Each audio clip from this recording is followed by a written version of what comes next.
Наградуваниот филм "Бизнисот на задоволството" на Гоце Цветановски, конечно читавме доста за фестивалите, каде се прикажуваше, какви награди собра, какви награди донесе дома. Конечно дочекавме вечерва да ја има и својата македонска кинопремиера, иако минатата година беше прикажан еднаш на Синеде, со ова ќе го рачунаме како официјална премиера за македонската публика. Ке имаме многу што да слушнаме во контекст на денешното случување, но не е сам Гоце во студиото 3 на македонската телевизија. Заедно со него и препознатлив лик од екраните, токму од МТВ, Сладјана Војошевиќ, сега актерка, на времето ни беше водител во образовната редакција на Завод. Добре ни дојдовте во Македонија. Наутро. Гоце, пред да ве вклучиме, какво е чувството, Сладјана, по толку години? Многу убаво, уште походниците. Да, многу убаво. Поздрав до сите. Слични се водителската професија и актерството? Различни, ама посебни на свој начин. Дека велат и водителите малку треба да глумат некогаш, ама најверојатно глумењето во филм на сцена е треба малку. да глумат. Па кога не ти се смее, треба да се смееш, велат твака, така, кога не ти е дено, треба да видиш емисијата, било глума, затоа прашав да ја расчистиме за дилемата. цело време ми се смееше, во звон убаво ми беше, нема потреба да глумам. Да. Добре ни дојдовте. Добре, нешто. Имаме убава тема за разговор. Да, ајде почнуваме. Поред, би сакал малку, Гоце, да го искористиме и твоето присуство тука, да те вратам. Имаш студирано сценарио и режија во Париз, во Франција. Се враќаш во Македонија во 2015 година. Преовлада чувство да направиш нешто за својата земја. Еве, гледаме што се случува сега и со бизнисот на задоволството, или тогаш причините беа други? Што се врати дома? Причината беше конкретна, значи и доста необична на некој начин. Значи искрено не очекував дека ќе се вратам во Македонија. Убаво ми беше во Париз и Ајфелова кула, кафенце. Ајфелова кула, вафли, чоколади, оние како се вика, сум ги заборил. Добро, да, кафето за Италија повеќе. Така. Во секој случај, да, значи, доаѓав јас привремено во Македонија, бев визитинг професор во една од приватните филмски академии. И еден мој студент, поранешен, значи, кој што веќе имаше завршено, ми се јави и рече дали си заинтересиран да се вратиш во Македонија, имаме инвеститор што сака да отвори анимацијско студио.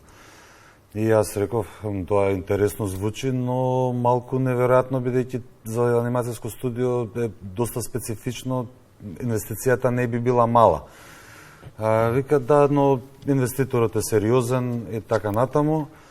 И направив бизнес план, го прикажав кај инвеститорот и после една година се најдов во Македонија, отворивме студио кој што од првиот ден на постоење беше најголемото 2D студио на Балканот, 25 вработени. Од денешна гледна точка може беше грешка што толку големо, крупно почнавме, но како и да е, со тоа студио наскоро и тоа ќе биде во јавноста доста присутно. Го направивме првиот македонски долгометражен анимиран филм, Јон Вардар против галаксијата. За него имам големи новости да објавам наскоро, но еве сега нека остане вака, нека лебди во воздухот како мала мистерија, бидејќи филмот наскоро ќе почне по светски фестивали и за многу брзо време ќе биде достапен и во Македонија, за разлика од бизнисот на задоволството. Значи, кога се вратив, беше конкретно за таа намена, дека ете ќе се отвори анимацијското студио. И еве, значи, рече си 10 години подоцна го конкретизиравме овој огромен проект, мислам, значи, баш вчера го презентирав во Софија на еден семинар креативен, дека е тоа голем залак е долгометражен анимиран филм. Сега не ми е ни чудно дека немало претходно, бидејќи доста жртва бараше. Така да таа беше конкретната причина за враќање. Сега, значи, откако се вратив, ниеднаш не зажалив, значи, многу луѓе ми рекоа како тоа од Париз во Скопје. Меѓутоа, навистина, како да кажам, тие некои работи, мислам, можеби, не знам колку научив во Париз и во Франција, но ми го смени менталитетот на некој начин. Значи, добив некоја, како да кажам, поотворена поглед на работите. И тоа што, да речам, мојот придонес во Македонија, да се навратам на прашањето. Мислам дека успеав нешто да направам значајно. Бев дел од екипата која што ја створи Биби, заедно со Сладјана и мислам голема екипа на креативци. И тука сакам да се задржиме на Биби.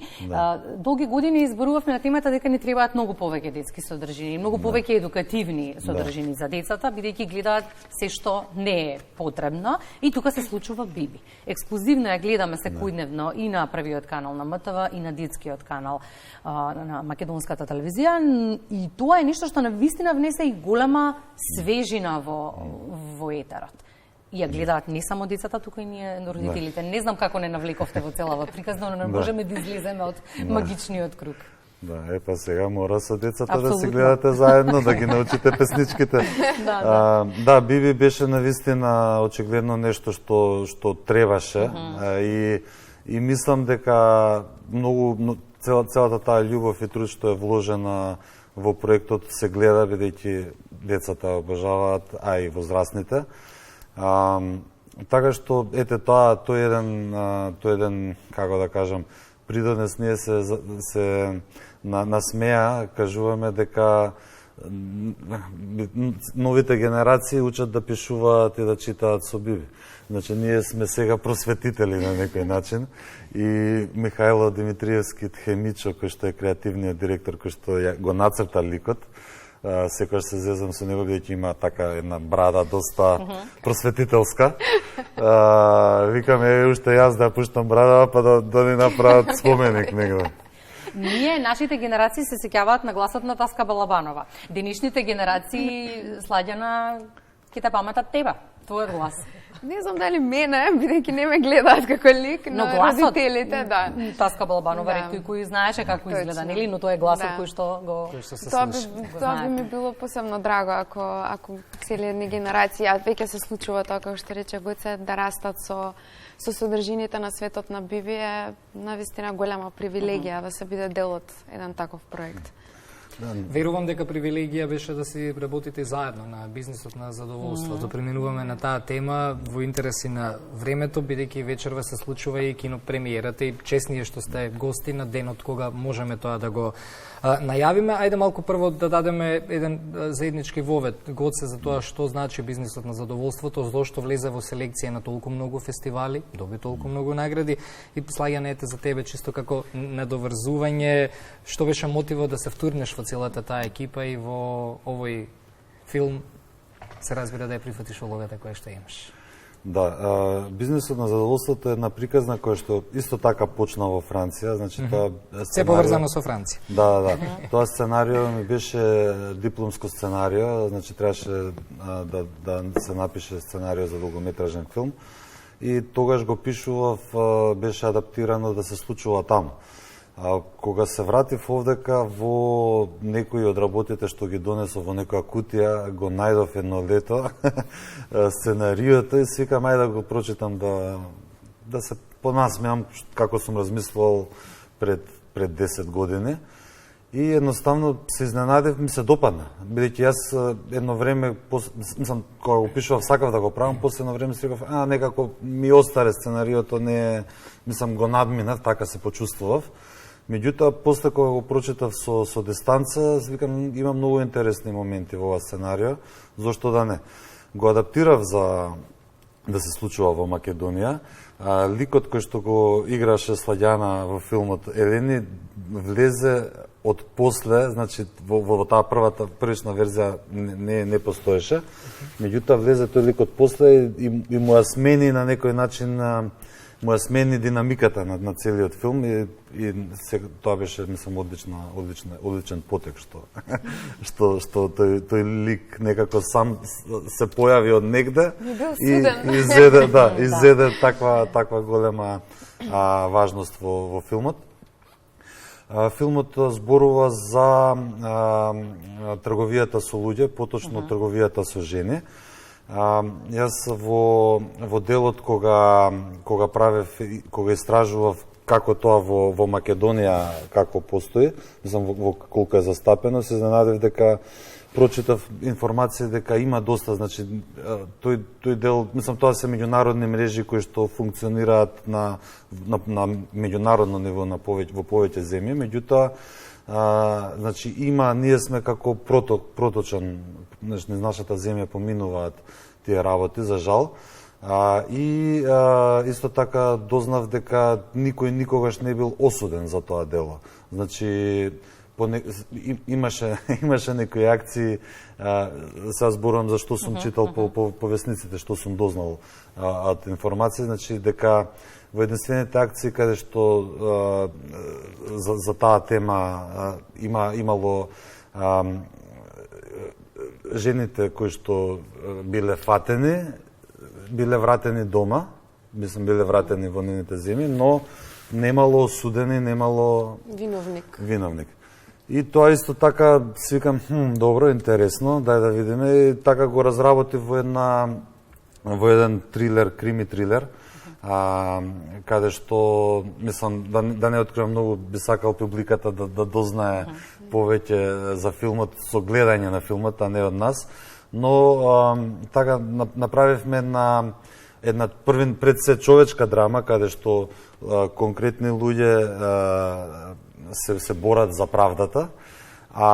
Мислам, фестивалската, тоа е малку и среќа, малку и сме сработиле добар филм, предпоставувам, што имаше толку фестивалски успех. Темата сигурно има придонес во тоа. Еве сега за брзо време ќе играме во Бахамите, во одделот, мислам, во рубриката Духот на слободата. А деновиве сме во Бразил, тоа е како екофестивал, кој што исто така се занимава со човечки права. Така што темата сигурно си има придонес за селекциите, мислам дека навистина морам секогаш се заблагодарам на екипата, мислам че собравме феноменална екипа и на глумци и на креативци, и сладјана со студената улога. Да, си дојде на кастинг, значи. Кажи малку. Да, ова е всушност наша заедничка трета соработка со Гоце. Првата соработка имавме со спотот за Fate No More за песната Cone of Shame. И тука си кликнавме и како луѓе, значи како пријатели и професионално. Потоа се случи Светот на Биби.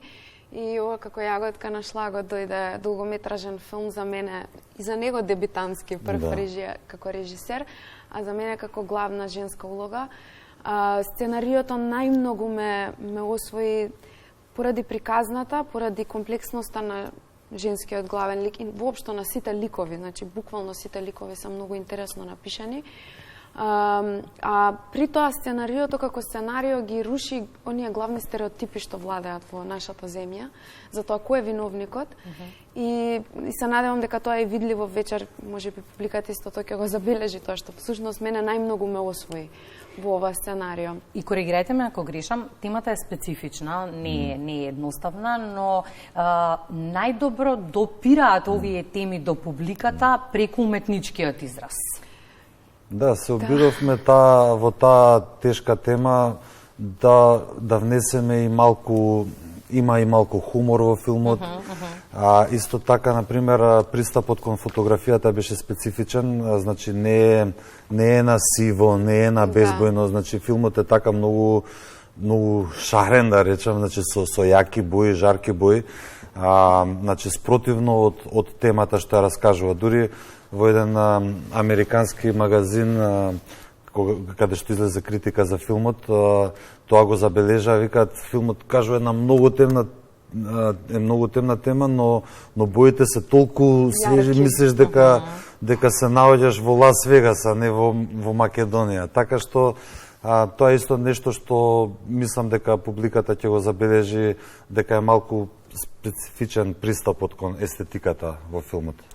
Благодариме многу за гостувањето. Посакуваме успешна премиера вечерва. Од колку часа благодариме исто. Ве покануваме на премиерата и на проекциите. Вечер во 8 и во 8:20 ги имаме првите проекции.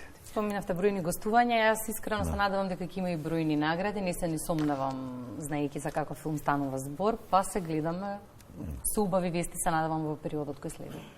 Ви благодариме. Со овој разговор ние ќе го завршиме ова денешно издание на Македонија на утро, 9 часот 39 минути. Останувате на јавниот сервис, во 10 часот се и најновите вести. Ние се гледаме повторно утре, довидување.